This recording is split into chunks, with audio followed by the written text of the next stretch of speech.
देखो last class में हमने आयोनिक या सलाइन हाइड्राइड्स की प्रिपरेशन यस और सर हो रही प्रॉपर्टीज है। पढ़ी थी। ओके बेटा, हाइड्राइड्स पढ़ा था लास्ट क्लास में, और हाइड्राइड में सलाइन हाइड्राइड को स्टार्ट किया था, कंप्लीट नहीं कर पाए थे, तो आज उसी को हम कंटिन्यू करते हैं। तो फिजिकल प्रॉपर्टीज सबसे पहले देख लेते हैं सलाइन हाइड्राइड की।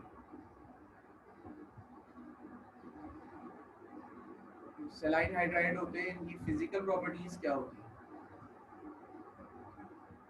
फिजिकल प्रॉपर्टीज में अगर देखा जाए तो सबसे पहली बात तो ये सॉलिड्स होते हैं, ठीक है। और दूसरी बात ये थर्मली स्टेबल होते हैं।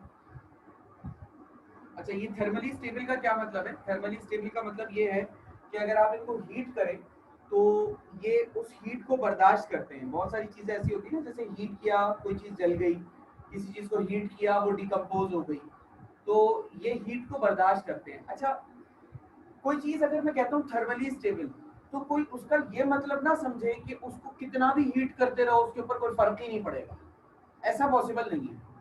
ये कितना भी हीट वाली बात नहीं है कि ये ऐसा है जैसे कि आपने 100-150 डिग्री सेंटीग्रेड पे हीट किया तो उसे कुछ नहीं होगा। लेकिन अगर आप उसको हीट कर रहे हैं 600, 800, 1000 डिग्री सेल्सियस पर, तो ऑब्वियसली फर्क पड़ेगा, ठीक है ना। थर्मली स्टेबल होते हैं, लेकिन एक हद तक स्टेबल होंगे थर्मली भी, यानी कि एक हद तक हर चीज की एक औकात होती है ना, तो हीट बर्दाश्त करने की भी एक हद और एक औकात है। बियॉन्ड दैट पॉइंट जो है वो आप अगर कुछ काम करते हो तो ये ज्यादा थर्मली स्टेबल नहीं रहते, ये भी डिकम्पोज हो सकते हैं। इसके अलावा they have high melting points and boiling point. इनका मेल्टिंग पॉइंट और बॉइलिंग पॉइंट बहुत ज्यादा होता है। अब बहुत ज्यादा का मतलब, फिर मैं आ जाऊं उसी बात पे, बहुत ज्यादा का मतलब हजारों डिग्री नहीं होता, लेकिन ज्यादा का मतलब 500 से ऊपर होता है। जब हम हाई टेम्परेचर की बात करते हैं तो beyond 200 degree Celsius every temperature is high temperature. हर बंदे इसको अपने हिसाब से, अपने लिहाज से कैटेगराइज करता है। यानी कि अगर आप जो मटेरियल साइंटिस्ट हैं या मटेरियलिस्टिक वर्ल्ड के लोग हैं, केमिस्ट्री से रिलेटेड लोग हैं, अगर आप किसी से पूछेंगे in your sense what is high temperature, आपकी नजर में हाई टेम्परेचर क्या होता है, तो हर बंदा अपनी एक रेंज बताएगा, यार 300 से ज्यादा, 200 से ज्यादा, 500 से ज्यादा। भाई मैं कहता हूँ हाई टेम्परेचर जो है ना, वो नॉर्मल टेम्परेचर से ज्यादा है। भाई आपके मुल्क में या सहारा डेजर्ट या दुनिया के जो सबसे गर्म तरीन जो जगह है, उसमें मैक्सिमम टेम्परेचर कितना होता होगा?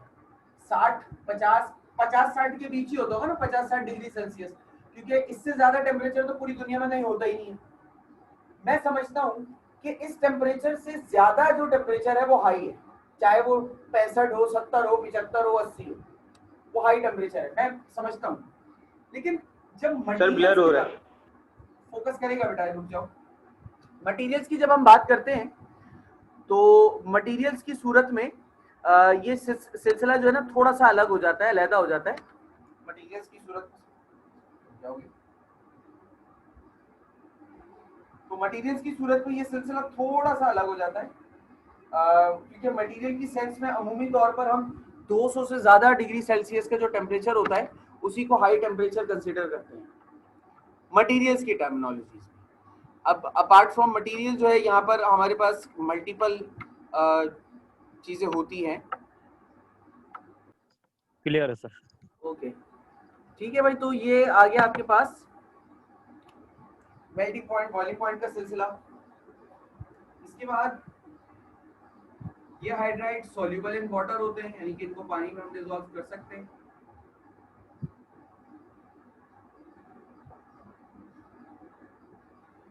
इसके अलावा इलेक्ट्रोलाइट्स होते हैं। ये आ गई इनकी कुछ प्रॉपर्टीज, फिजिकल प्रॉपर्टीज। अच्छा, अब इनके अगर यूजेस की बात करें तो सलाइन हाइड्राइड की कुछ यूजेस, तो हाइड्रोजन गैस के इस्तेमाल में, हाइड्रोजन गैस बनाने में इनका इस्तेमाल किया जाता है। यानी कि अगर आपने हाइड्रोजन गैस प्रोड्यूस करनी है तो आप सलाइन हाइड्राइड्स को यूज कर सकते हैं for the production of hydrogen. और ये रिड्यूसिंग एजेंट्स होते हैं। और खुसूसी तौर पे इनका इस्तेमाल किया जाता है मेटलर्जिकल प्रोसेसेस में। मेटलर्जिकल प्रोसेसेस में इनका इस्तेमाल सबसे ज़्यादा होता है और एडवांस होता है। अच्छा, मेटलर्जिकल प्रोसेस क्या होते हैं? आपने सुना होगा कि वो आयरन की प्रोडक्शन ब्लास्ट फर्नेस से, और कॉपर की प्रोडक्शन, मतलब ये जो स्टील बनता है, ये जो सारी चीज़ें होती हैं, मेटल्स वगैरह, ये सारे मेटल एलॉयज जो होते हैं, ये सब मेल्ट करके बहुत हाई टेम्परेचर्स पे बनाए जाते हैं। तो इनके जो भी प्रोसेसेस होते हैं, उन तमाम प्रोसेसेस को समराइज कर देते हैं हम मेटलर्जिकल प्रोसेस की टर्म। ठीक है। उसके अलावा ये डिहाइड्रेटिंग एजेंट्स भी होते हैं। डिहाइड्रेटिंग एजेंट, अच्छा, डिहाइड्रेटिंग एजेंट कहाँ होते हैं? ये ऑर्गेनिक सॉल्वेंट्स में होते हैं। देखो, बहुत सारे सॉल्वेंट्स होते हैं इस दुनिया में। सॉल्वेंट वो चीज जो किसी चीज को अपने अंदर डिसॉल्व करने की सलाहियत रखती है, ठीक है। तो बहुत सारे सॉल्वेंट्स होते हैं इस दुनिया में। इसी तरीके से कुछ ऑर्गेनिक सॉल्वेंट भी होते हैं, यानी कि वो ऑर्गेनिक कंपाउंड्स होते हैं और वो अपने अंदर कुछ चीजों को डिसॉल्व करने की सलाहियत रखते हैं। अब ऑर्गेनिक सॉल्वेंट्स का जो सबसे बड़ा प्रॉब्लम ये होता है, वो सबसे बड़ा प्रॉब्लम होता है वो ये होता है कि ये पानी से बहुत ज्यादा ना अट्रैक्टिव होते हैं, ये पानी को एब्जॉर्ब करने की भी सलाहियत रखते हैं, और पानी इनके अंदर अगर आ जाता है तो ये खराब हो जाता है। अब ऐसा नहीं है कि किसी और कोई ऑर्गेनिक सॉल्वेंट रखा हुआ है, आप उसके अंदर एक गिलास पानी ले आके डाल रहे हैं, ऐसा कोई भी नहीं करता। लेकिन देखो, हमारे एटमॉस्फेयर के अंदर भी मॉइस्चर होता है, तो ये उस मॉइस्चर को भी कैप्चर कर लेते हैं और ये उससे भी खराब हो जाते हैं। तो ऑर्गेनिक सॉल्वेंट्स को खराब होने से बचाने के लिए भी इन हाइड्राइड्स का इस्तेमाल किया जाता है, क्योंकि ये क्या करते हैं कि आपने देखा है कि ये वाटर सोल्यूबल होते हैं, तो पानी को ये अब्सॉर्ब कर लेते हैं, यानी कि पानी से ये रिएक्शन कर लेते हैं, बजाय इसके कि ऑर्गेनिक सॉल्वेंट उससे कोई रिएक्शन करे या ऑर्गेनिक सॉल्वेंट पर उसका कोई असर पड़े। तो ये पानी से खुद रिएक्शन कर लेते हैं और ऑर्गेनिक सॉल्वेंट को खराब होने से बचा लेते हैं, ठीक है। अच्छा, अगर इसका स्क्रीनशॉट ले लो, फिर आगे चलते हैं।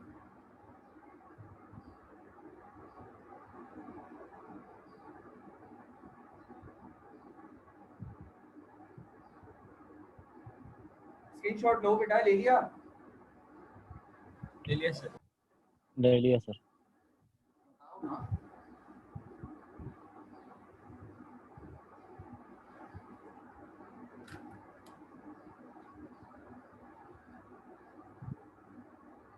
अब इनकी कुछ केमिकल रिएक्शंस देख लेते हैं।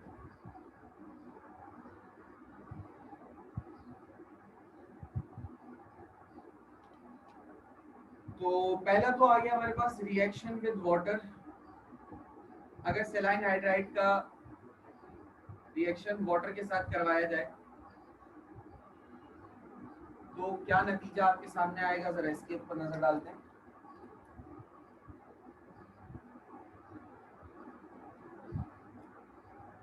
सोडियम हाइड्राइड प्लस वाटर, ठीक है। अगर सोडियम हाइड्राइड को वाटर में डालते हैं तो सोडियम हाइड्रोक्साइड बनता है और साथ में हाइड्रोजन गैस बनती है। ये भी हाईली एक्सोथर्मिक रिएक्शन होता है। और आप लोगों को मैंने एक वीडियो दिखाई थी जिसके अंदर सोडियम को हमने पानी में डाला था और आग बाग लग रही थी, तो ये भी उसके करीब का रिएक्शन होता है। तो इस रिएक्शन को बड़ा कंट्रोल करके करवाना पड़ता है, क्योंकि अगर रिएक्शन रेगुलर होता है तो उसके नतीजे कैसे होते हैं ये आप लोगों ने देखा है, ठीक है। अच्छा, ये तो ग्रुप 1 का हाइड्राइड हो गया। ग्रुप 2 का ले लेते हैं, कोई कैल्शियम हाइड्राइड ले लेते हैं। इसको भी वाटर में ऐड कराएंगे तो यही होगा। देखो यहाँ पर क्या हुआ, सोडियम हाइड्राइड यानी कि आयोनिक हाइड्राइड जब वाटर से रिएक्ट कर रहा है तो क्या बन रहा है, बेस और हाइड्रोजन। तो यहाँ पर जब ये वाला आयोनिक हाइड्राइड वाटर से रिएक्ट करेगा तब भी बेस और हाइड्रोजन ही प्रोड्यूस होगा, ठीक है। यहाँ पर जो बेस बनेगी वो कौन सी होगी, वो होगी कैल्शियम हाइड्रोक्साइड, और साथ में हाइड्रोजन गैस प्रोड्यूस हो जाएगी, ठीक है। इसी तरीके से रिएक्शन विद वाटर के अलावा इनका रिएक्शन अगर एसिड से देखा जाए, रिएक्शन विद एसिड्स के साथ ये रिएक्शन क्रिएट करते हैं। देखते हैं कि ये एसिड्स के साथ किस तरीके का रिएक्शन शो करते हैं। अगर मैं मिसाल के तौर पे यहाँ पे ले लेता हूँ सोडियम हाइड्राइड और उसका रिएक्शन करवा दिया HCl के साथ, तो यहाँ पर डबल डिस्प्लेसमेंट रिएक्शन हो जाता है। यहाँ पर ये पॉजिटिव है, ये नेगेटिव है, तो पार्टनर्स एक्सचेंज हो गए। इसका पॉजिटिव इसके नेगेटिव के साथ आ गया NaCl, और इसका पॉजिटिव इसके साथ नेगेटिव के साथ मिल गया H2। इसी तरीके से अगर ग्रुप 2 के किसी हाइड्राइड का इक्वेशन लिखता हूँ तो क्या होगा, देखो रिएक्शन जो रिएक्शन है ना उसकी जनरल टर्म को समझने की कोशिश करो, क्योंकि जनरल टर्म अगर समझ जाते हो ना फिर हाइड्राइड कोई सा भी दूं, कंडीशन कोई सी भी दूं, रिएक्शन लिख सकते हो। जैसे यहाँ पर रिएक्शन का जनरल फॉर्म क्या है कि आयोनिक हाइड्राइड जब वाटर से रिएक्ट करेगा तो बेस और हाइड्रोजन बनेगा, जनरल टर्म मिल गई। अब कोई सा भी आयोनिक हाइड्राइड हो, नतीजा क्या होगा, वाटर के साथ रिएक्ट करके वो बेस और हाइड्रोजन ही बनाएगा, सही है। इसी तरीके से यहाँ पर जनरल टर्म क्या आ रही है कि कोई भी आयोनिक हाइड्राइड जब एसिड से रिएक्शन करता है तो नतीजे में क्या बनाता है, सॉल्ट और हाइड्रोजन। अब अगर मैं कोई और हाइड्राइड ले लूं, जैसे कि कैल्शियम हाइड्राइड ले लूं,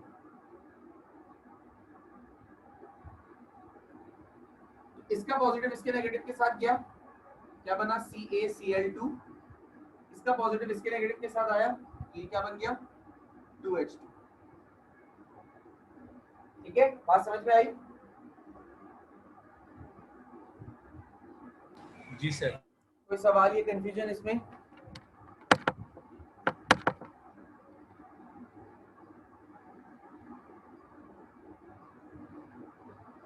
नो सर। ठीक है, स्क्रीनशॉट ले लीजिए बेटा, फिर आगे चलते हैं।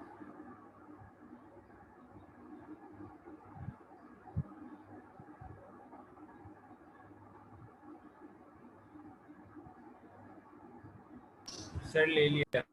ले लिया स्क्रीनशॉट, ठीक है। सर जी बेटा। सर अगर इसमें रिएक्शन विद बेस कराया जाए तो? रिएक्शन विद बेस की इक्वेशन देख लेते हैं क्या बन सकती है। मुझे याद नहीं है कि रिएक्शन विद बेस क्या हो सकता है, देख लेते हैं। जैसे अगर सोडियम हाइड्राइड ले लिया और साथ में हमने फॉर एग्जांपल KOH ले लिया, बेटा पॉसिबल नहीं है, रिएक्शन नहीं होगा। वजह बता देता हूँ, उसकी वजह ये है, देखो जो एसिड्स हैं, क्वेश्चन बड़ा हमारा अच्छा है, इसकी हेल्प हो जाएगी तुम लोग की। देखो एसिड कब बनता है, जब हाइड्रोजन के साथ कोई नॉन मेटल आयन होता है, और बेस जो भी होगी ना, बेस में तो हमेशा देखोगे कि बेस में हमेशा मेटल आयन होता है। जैसे कि NaOH कौन है, बेस है। KOH सॉरी ये कौन है, मेटल है। AlOH थ्राइस, Al कौन है, मेटल है, ठीक है, यानी कि ये भी मेटल है। एक मिनट, तो ये भी मेटल है, सही है, और बेसिस के भी आयन जो है मेटल है। अब अगर यहाँ पर मैं डबल डिस्प्लेसमेंट करना चाहूँ तो हो नहीं सकती, क्योंकि पिछले चैप्टर में मैंने आप लोगों को ये बात बहुत अच्छे से समझाई भी है कि मेटल्स जो है वो इलेक्ट्रोपॉजिटिव होते हैं और नॉन मेटल्स जो है वो इलेक्ट्रोनेगेटिव होते हैं। तो इलेक्ट्रोपॉजिटिव में बॉन्ड बनता ही नहीं, यानी अगर आप ये बोलोगे सर सोडियम और पोटेशियम को जोड़ दें तो ये पॉसिबल ही नहीं। अगर आप कहोगे सर सोडियम और कैल्शियम को जोड़ दें, पॉसिबल ही नहीं। अगर आप कहो कि सर सोडियम और आयरन को जोड़ दें तो ये पॉसिबल ही नहीं। दो इलेक्ट्रोपॉजिटिव चीजें नहीं जुड़ती यहाँ पे, ठीक है। तो यहाँ पर ये रिएक्शन पॉसिबल नहीं होगा, क्योंकि ये भी इलेक्ट्रोपॉजिटिव, ये भी इलेक्ट्रोपॉजिटिव, ये जुड़ नहीं सकते। अलबत्ता ये H और ये OH मिलकर वाटर जरूर बना सकते हैं, लेकिन ये रिएक्शन कंप्लीट नहीं होगा। अगर ये दोनों मिलकर वाटर बना भी देते हैं मिसाल के तौर पर, तो ये दोनों क्या करेंगे, हाथ पे हाथ रख के बैठ तो नहीं सकते। किसी भी रिएक्टेंट के अंदर, किसी भी रिएक्शन के अंदर जो रिएक्टेंट्स होते हैं ना, वो कंप्लीटली रिएक्शन में हिस्सा लेते हैं। ऐसा नहीं हो सकता कि दो रिएक्टेंट का आधा आधा हिस्सा रिएक्शन में हिस्सा ले रहा है और बाकी वक्त जो है वो फारिग बैठे हुए तालियां बजा रहे हैं, उनको देख रहे हैं, ऐसा नहीं, ठीक है। दोनों हिस्सों का बराबरी से हिस्सा लेना रिएक्शन के अंदर जरूरी है। क्लियर है बेटा क्वेश्चन? अगर H2O भी ना बनाए तो इसका मतलब हाइड्रोजन भी नहीं बनेगा? नहीं, रिएक्शन ही नहीं होगा ना। असल जो मैं चीज समझा रहा हूँ यही कि रिएक्शन ही नहीं होगा। रिएक्शन ना होने की वजह क्या है, रिएक्शन ना होने की वजह ये कि सर बोथ आर इलेक्ट्रोपॉजिटिव, तो जो दोनों रिएक्टेंट का हाफ पार्ट होगा वो रिएक्शन क्रिएट ही नहीं कर सकता। अगर कोई बोले कि सर ये दोनों तो बना सकते हैं ना, H और OH, वाटर तो बना सकते हैं, तो मेरा जवाब होगा हाँ ये दोनों बना जरूर सकते हैं, लेकिन अगर ये दो बना रहे हैं तो ये दो हाथ पे हाथ रख के बैठ ही नहीं सकते। रिएक्शन होने की शर्त यह है कि रिएक्टेंट के जितने भी हिस्से हैं ना, वो रिएक्शन में हिस्सा जरूर लें। ऐसा नहीं हो सकता कि आधा हिस्सा ले रहा है आधा ने नहीं लिया। ठीक है, okay sir. Good question again. कोई और सवाल बेटा किसी को इस बात में, इस टॉपिक में?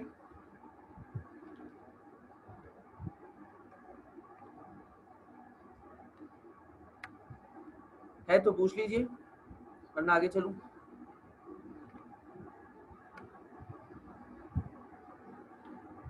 बेटा स्क्रीनशॉट ले लिया? इनको तोड़ के नहीं बना सकते मतलब?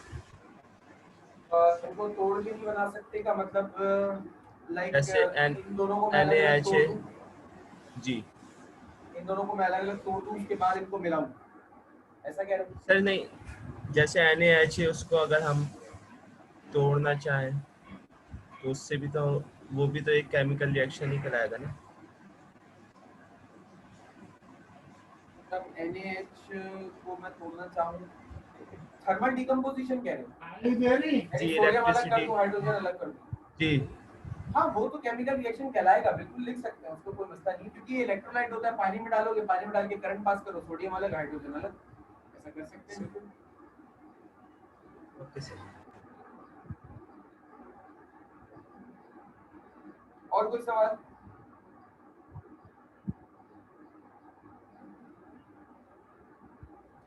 ठीक है, स्क्रीनशॉट ले लिया?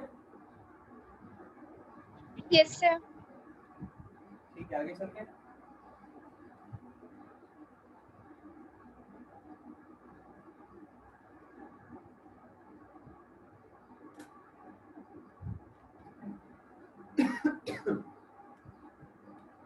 अच्छा, अगला जो है हमारे पास नंबर 2 है कोवेलेंट हाइड्राइड। अभी हमने आयोनिक हाइड्राइड पढ़ लिया, अब हम कोवेलेंट हाइड्राइड देखते हैं।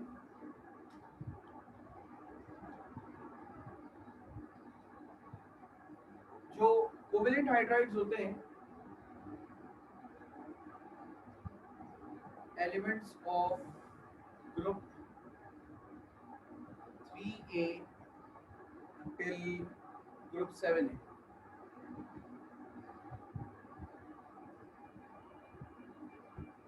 A से लेकर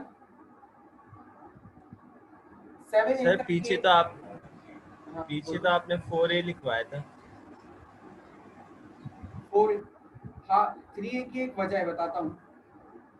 इसमें एक और चीज आती है, अभी आगे टॉपिक्स में आएगा, कॉम्प्लेक्स हाइड्राइड। ठीक है, वो जो कॉम्प्लेक्स हाइड्राइड होते हैं वो ग्रुप 3 के मेंबर्स बनाते हैं, और मतलब वहां जब मैंने वो लिखवाया तो मतलब ये है कि उस वक्त मैंने ग्रुप 3 को कॉम्प्लेक्स में डाल दिया, कॉम्प्लेक्स हाइड्राइड के टाइप में डाल दिया। लेकिन असल में जैसे कॉम्प्लेक्स हाइड्राइड जो होते हैं ना, जैसे कि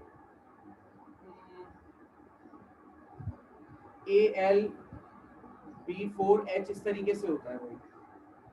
अब इसके अंदर भी सबसे पहले जो बॉन्डिंग होती है ना, वो कोवेलेंट ही होती है,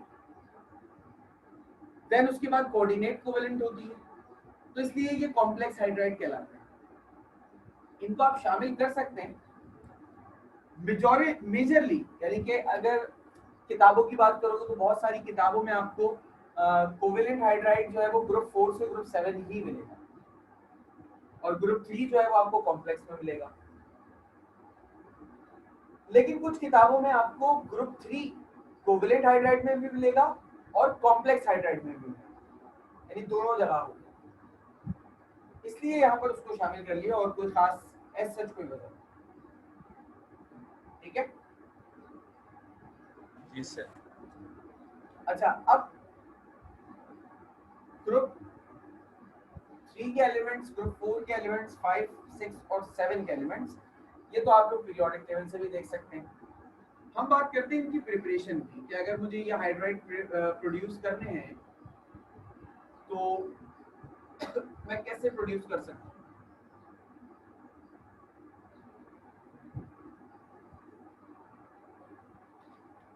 इनको प्रोड्यूस करने के लिए दो मेथड्स को हम यूटिलाइज करते हैं।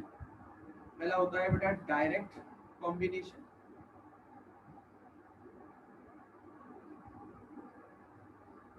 और दूसरा होता है बेटा इनडायरेक्ट कॉम्बिनेशन।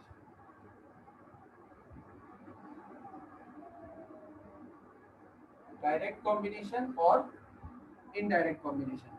अच्छा, डायरेक्ट कॉम्बिनेशन में क्या होता है, एलिमेंट्स डायरेक्टली आपस में कंबाइन हो जाते हैं। जैसे कि नाइट्रोजन और हाइड्रोजन को डायरेक्टली मिलाया, हेबर-बॉश प्रोसेस 9 में पढ़ चुके हो, और फर्स्ट ईयर के चैप्टर 6 में भी इसका थोड़ा बहुत था, और अमोनिया बन जाती है। ठीक है, किप्स मेथड से आप H2S प्रोड्यूस कर लें, हाइड्रोजन और सल्फर को मिला लें। ठीक है, इसी तरीके से हाइड्रोजन और क्लोरीन को सनलाइट की प्रेजेंस में रखकर HCl बना लें। तो आपने क्या किया, दोनों एलिमेंट्स को यहाँ पर डायरेक्ट कॉम्बिनेशन में आप लेकर आ रहे हैं, डायरेक्ट आप बना रहे हैं। ठीक है, इनडायरेक्ट कॉम्बिनेशन में हम क्या करते हैं, कंपाउंड है हमारे पास Al4C3, इसे कहते हैं एल्यूमिनियम कार्बाइड। ठीक है, हार्ड कंपाउंड होता है एल्यूमिनियम कार्बाइड, और ये मेटल शीट्स वगैरह काटने के अंदर इसका इस्तेमाल किया जाता है। इसमें अगर हम वाटर ऐड करते हैं तो ये एल्यूमिनियम कार्बाइड क्या करता है, ये बना लेता है, देखिए तो Al2O3 और वो बनाएगा CH4, ये बना लेगा Al2O3 और प्लस साथ में आता है CH4। अब ये देख रहे हो CH4, ये हाइड्राइड है। अच्छा, अब किसी के जहन में सवाल है कि सर वो 9 में पढ़ा था सर, ये तो हाइड्रोकार्बन होता है, ऑर्गेनिक कंपाउंड होता है। भाई मैंने इस बात से तो इनकार किया ही नहीं कि ये हाइड्रोकार्बन नहीं होता, ये होता है हाइड्रोकार्बन, डेफिनेटली हाइड्रोकार्बन है, लेकिन ये हाइड्राइड भी तो है ना, इसको हाइड्राइड भी तो कह सकते हैं, दो एलिमेंट्स हैं, एक हाइड्रोजन है इसलिए। ठीक है, इसी तरीके से एक और है मेरे पास PCl5, ये कंपाउंड होता है, इसको भी अगर हम वाटर में ऐड करते हैं तो ये PCl5 वाटर में जाकर एक वीक एसिड बनाता है H3PO3, इसे हम फास्फोरस एसिड कहते हैं, और साथ में इसके बनता है HCl।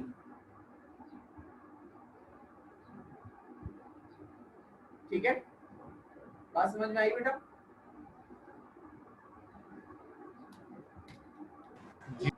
डायरेक्ट और इनडायरेक्ट कॉम्बिनेशन से इन दोनों इनको प्रिपेयर किया जा सकता है कि एलिमेंट्स को डायरेक्टली मिला लो, या किसी और कोई और ऐसा रिएक्शन कराओ मुख्तलिफ चीज़ों को मिलाकर कि आपके सामने जो है वो कोई आ जाए, लाइक मैं क्या कहूँ कि कोई हाइड्राइड आ जाए। मेरी कॉमन प्रैक्टिस में आपको बता रहा हूँ, मैं ग्रुप 3 के एलिमेंट्स को कोवेलेंट हाइड्राइड में कंसिडर नहीं करता, मैं इनको कॉम्प्लेक्स में ही रखता, लेकिन चूंकि किताबों का तजाद है, बातों का तजाद है, तो बताया दोनों है, लिहाजा मौके और महल की नज़र से जो है ना देखते हुए आप टिक कीजिएगा, या मतलब बताइएगा किसी को भी अगर आप बता रहे हैं। ठीक है, बात समझ में आ गई बेटा? कोई सवाल, कोई कंफ्यूजन?